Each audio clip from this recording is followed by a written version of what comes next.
Hi everyone and welcome back. What I'm gonna do is just show you the difference between that one and that one. It's just a quick video because I did mention it on the other video where what the differences were. So here's the first one. That is the good one. So that's hitting at 49.98. Oh, I moved. Let's say it's 49.9. We'll lock it on that. And now, here we go to this one. The one that failed. Can you hear that? And then that. If I can unlock it.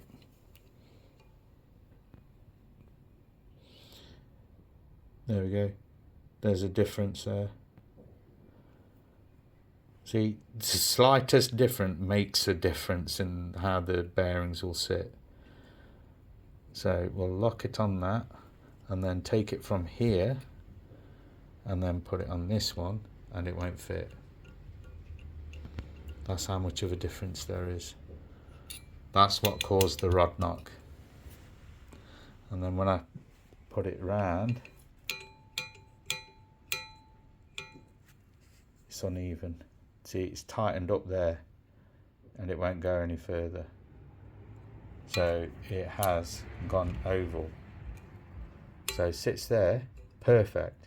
But when I rotate it, oh, yes.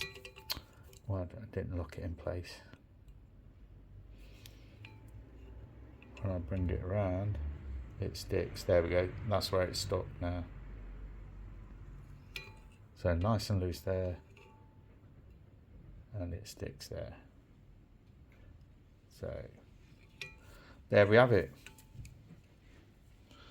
That's what caused the rod knock.